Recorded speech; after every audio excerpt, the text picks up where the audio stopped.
27वीं आईनी तरमीमी बिल कौमी असम्बली में पेश। वज़ीर क़ानून आज़म नज़ीर तारण ने 27वीं आईनी तरमीम का बिल पेश किया। आज़म नज़ीर तारण ने कहा, आईनी तरमीम इत्तफ़ाक़ राय से की जाती है। आईनी तरमीम की मंजूरी के लिए 224 वोट दरकार हैं। हुक्मरान इत्तेहाद के पास 237 की अक्सरियत मौजूद है। गुज़श्ता रोज़ सेनेट से 27वीं आईनी तरमीम कसरत राय से मंजूर। हुकूमत ने तरमीम के लिए 64 का हिस्सा पूरा कर लिया। कोई वोट मुखालिफत में नहीं पड़ा। वज़ीर क़ानून आज़म नज़ीर तारण ने तरमीमी मुसव्वदा ऐवान में पेश किया। 27वीं आईनी तरमीम की शिकवार मंजूरी दी गई। आर्टिकल 243 में शिक 4 के बाद 7 नई तरमीम का इजाफा।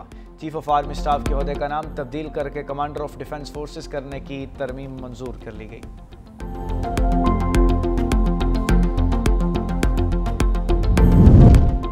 आइन में तरमीम हसास मामला होता है। अवाम खुशियां मनाती है कि उनके लिए रिलीफ आएगा। वोट को इज्जत देने का नारा लगाकर हुकूमत जमहूरियत को कमज़ोर कर रही है।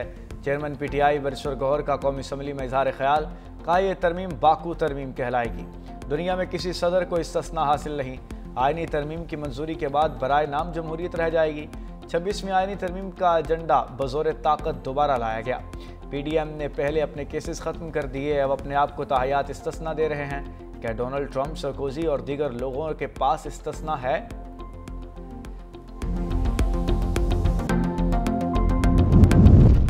नई दिल्ली धमाके के बाद भारत में BJP हुकूमत पर उंगलियां उठने लगीं। सहाफ़ियों और सियासी रहनुमाओं ने इंतखाबी फॉल्स फ्लैग ऑपरेशन करार दे दिया। भारतीय सहाफ़ी शालिनी शुक्ला ने एक मुताबिक BJP हर बहरान में ब्लास्ट का ड्रामा रचाकर इल्ज़ाम पाकिस्तान पर लगाती है। कांग्रेस के रहनुमा कहते हैं कि नई दिल्ली धमाका बिहार इंतखाबात से पहले का सियासी इक़दाम है। तज्ज़ियाकारों का कहना है कि पाकिस्तान को फौरी तौर पर मुलव्विस ठहराना BJP का पुराना हरबा है। अवाम भी सिक्योरिटी सूरत हाल और धमाकों पर खुल के बोल रही है।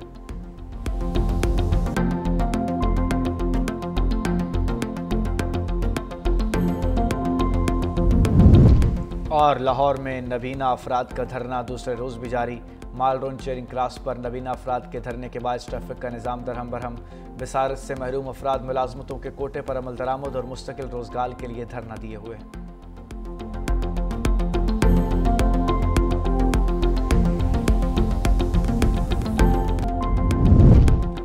इस वक्त 27वीं आईनी तरमीम मंजूर कराई जा रही है। बिलावल भुट्टो का तकरीब से खिताब। कहा, हमारा मुतालबा है कि मुल्क में आईनी अदालत होनी चाहिए। हमने 18वीं तरमीम इत्तफाक़ राय से मंजूर कराई। बिलावल भुट्टो ने किसानों के लिए सपोर्ट प्रोग्राम का इफ्तिताह कर दिया। कहा, किसान खुशहाल होगा तो पाकिस्तान खुशहाल है। माजी में किसानों को बहुत नुकसान पहुँचाया गया। वज़ीर आज़म शहबाज शरीफ का शुक्रिया अदा करता हूँ जिन्होंने पीपल्स पार्टी के मुतालबे पर गंदम की कीमत मुकर्रर की।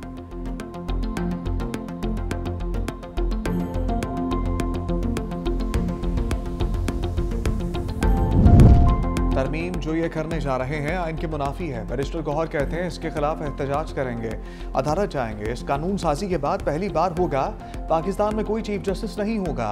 इस तरमीम पर लोग सोग में हैं। तरमीम इत्तफाक़ राय से होती है, अददी तादाद देखकर नहीं होती।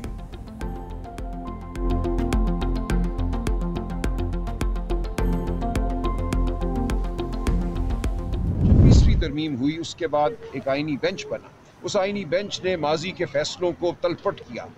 सुप्रीम कोर्ट कह चुका था कि सिविलियन की ट्रायल मिलिट्री अदालत में नहीं हो सकती। इस आईनी बेंच ने उस फैसले को रद्द किया। इसी तरह सुप्रीम कोर्ट PTI को मखसूस नशस्तें दे चुका था, जिनकी तादाद 60 थी। वो नशस्तें इस आईनी बेंच ने हमसे छीनी। अब जो ये अदालत बनाने जा रहे हैं, इससे मजीद ये इसी किस्म के काम लेंगे। 27वीं तरमीम के बाद हुकूमत मर्जी के जज तैनात करेगी। PTI रहनुमा सलमान अकरम राजा की पार्लियामेंट में गुफ्तगू। कहा, 26वीं तरमीम के बाद आईनी बेंच ने सिविलियन के ट्रायल की इजाज़त दी। आईनी बेंच ने PTI की 60 नशस्तें उनको दी जिनको वोट नहीं पड़े। इस तरमीम का बराह रास्त असर मुल्की जमहूरियत पर पड़ेगा।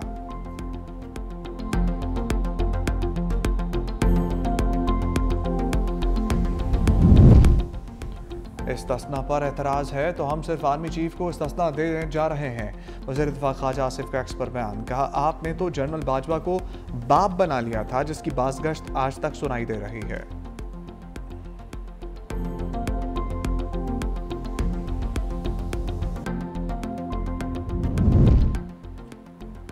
किसी भी जमात के आर्टिकल 243 पर कोई बात नहीं की। सेनेटर फैसल वाबजा कहते हैं तरमीम पाकिस्तान की सलामती के लिए थी। सैफुल्लाह अबड़ू ने कौमी फरीज़ा अंजाम दिया।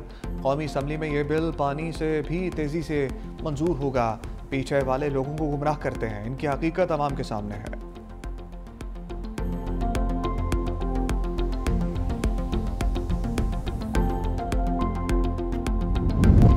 भारतीय दारुल हुकूमत नई दिल्ली में धमाका, 10 अफराद हलाक, मुतअद्दिद जख्मी। भारतीय मीडिया के मुताबिक धमाका लाल किला मेट्रो स्टेशन के गेट नंबर 1 के करीब गाड़ी में हुआ। धमाके के बाद मुतअद्दिद गाड़ियों में आग भड़क उठी।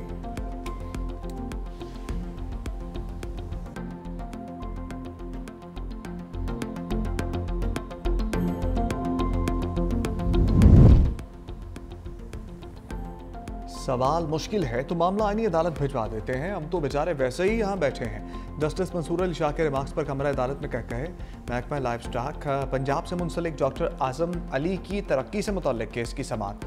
जस्टिस मंसूर अली शाह ने कहा कि हमें दस्तावेजात से दिखा दें, जूनियर्स को तरक्की दी गई, आपके मौक्कल को नज़रअंदाज किया गया। अदालत ने दरख्वास्त मुस्तरद कर दी।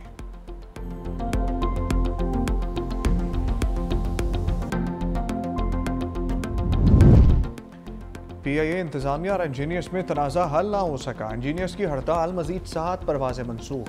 48 ताख़िर का शिकार, फ्लाइट शेड्यूल मुतासर होने से मुसाफिर ख्वार।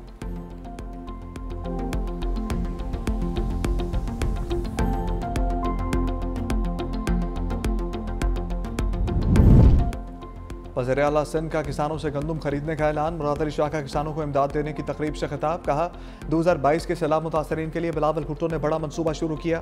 मुतासरीन की रिहाइश के लिए 21 लाख घर बनाए। मजीद कहा बिलावल भुट्टो ने कहा हमने काश्तकारों का ख्याल रखना है, अपनी गलती के बायस गंदम इम्पोर्ट करना पड़ी।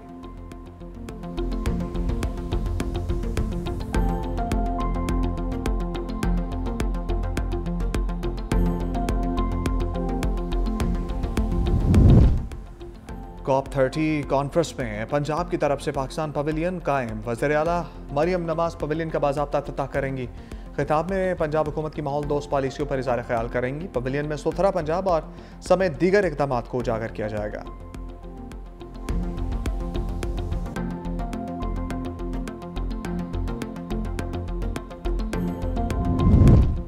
इसराइल का गजा में सुरंगें तबाह करने का दावा। सेहूनी फौज के मुताबिक मशरकी खान यूनिस के इलाके में सुरंगों को तबाह कर दिया गया। इसराइल की जंगबंदी के बावजूद मुसलसल गोलाबारी, कई घर तबाह। इसराइली फौज के सरबराह लेफ्टिनेंट जनरल एयाल ज़मीर का कहना है कि सुरंगों में इसराइल के खिलाफ खुफिया सरगर्मियां चल रही थीं।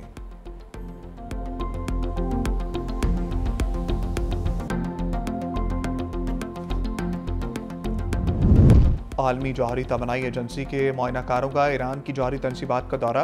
तर्जुमान ईरानी वज़ारत ख़ारजा के इस्माइल बकाई ने कहा कि जब तक NPT मुआहदे के रुकन हैं, जिम्मेदारियां पूरी करेंगे। तर्जुमान ने मुआयना कराई गई जौहरी तनसीबात की तफसीलात से आगाह नहीं किया।